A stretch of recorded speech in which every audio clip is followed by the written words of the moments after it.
My father called me a failure, but what he didn't know was that I had been sacrificing my dreams for years to keep our family's legacy alive. You don't even try anymore, do you? It's like you've given up on everything we expected of you. I stood frozen in the kitchen, gripping the cold, chipped edge of the counter. The light from the morning sun cut across the room in sharp lines, illuminating the cracks in the walls that had been there longer than I could remember. I had never really noticed them until now. Maybe that's what living here felt like, ignoring the things that hurt and just trying to get through the day. My dad's right, my sister, Linda, chimed in, her voice dripping with frustration. You don't care anymore. You're a failure. It was always like this.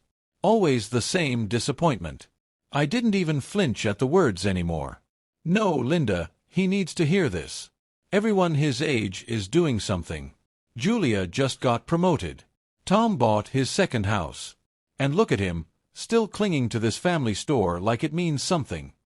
Mom didn't say anything, as usual. She just sat there, sipping her tea. She had always known how to keep the peace, how to be the calming force.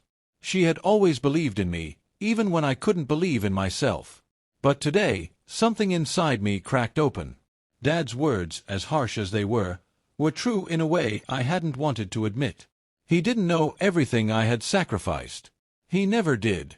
My name is Elliot Bennett. I'm 29.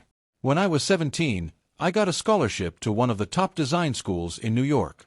A dream that was bigger than the town I'd grown up in.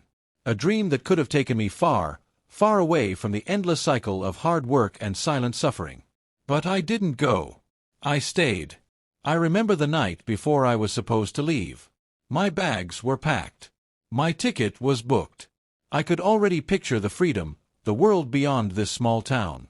But then, Grandpa had a stroke.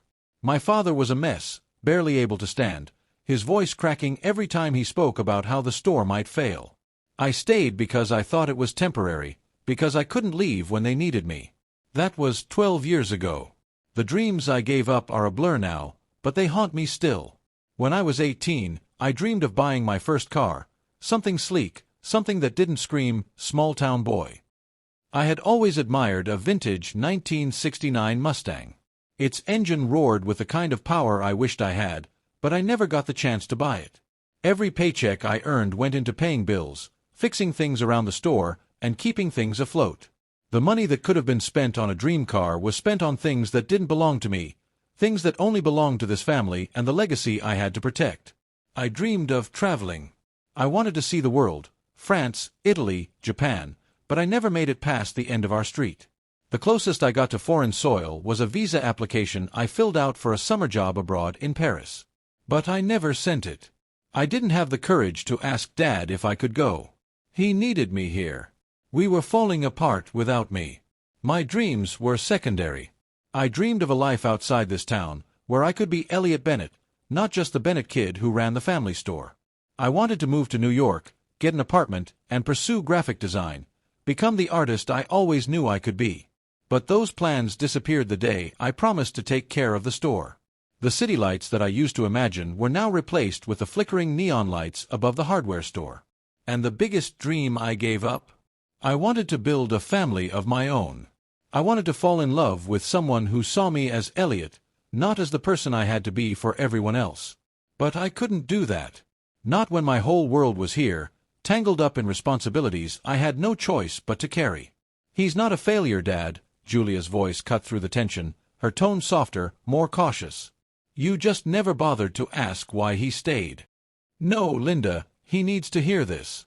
Everyone his age is doing something. Julia just got promoted. Tom bought his second house. And look at him, still clinging to this family store like it means something. Mom didn't say anything, as usual. She just sat there, sipping her tea. She had always known how to keep the peace, how to be the calming force. She had always believed in me, even when I couldn't believe in myself. But today, something inside me cracked open. Dad's words, as harsh as they were true in a way I hadn't wanted to admit. He didn't know everything I had sacrificed. He never did. Later that evening, I sat alone in the back room of the store. The faint hum of the refrigerator was the only sound in the otherwise quiet space. I pulled out my sketchpad, the one I hadn't looked at in over a year, and opened it to the first page. It was filled with unfinished designs. The sketches of logos, posters, advertisements, all the things I dreamed of creating. The first few pages were filled with excitement. The rest were empty. I ran my fingers over the paper. It felt like a distant memory. "You gave up everything," I whispered. "And no one even noticed." The next day, I was out in front of the store, finishing up some repairs. I had just replaced a broken sign when Dad walked up. I could feel the heaviness of the moment before he said anything. "Elliot." His voice was quieter than I expected. "I went through your drawer today. Found the NYU letters. The scholarship. The acceptance. Everything." I froze. My breath caught in my chest. He had seen it all. The life I had buried, the dreams I thought I'd lost. "You were going to go, weren't you?" I nodded. Slowly. I couldn't speak. What could I say? That I had chosen the family? That I had chosen the store over myself?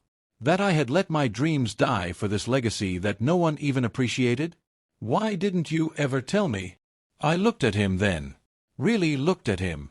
His face was lined with years of hard work and responsibility, but there was something in his eyes now, something I had never seen before.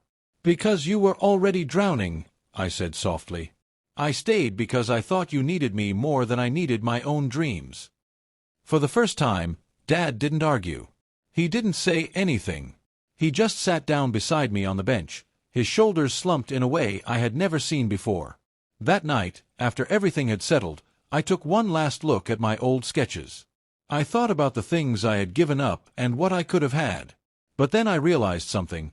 Sacrifice wasn't always about losing things. It was about choosing something else. It was about love, responsibility, and legacy.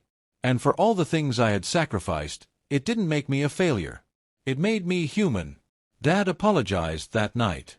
Mom whispered that she had always believed in me. But I didn't need to hear it anymore. Because for the first time, I understood that the dreams I gave up didn't define me. What I chose to do with them now would. Now, I'm starting again, slowly, but this time I won't bury my dreams. They'll be part of me. And maybe, just maybe, I'll get to chase them again, in a way that honors both the past and the future.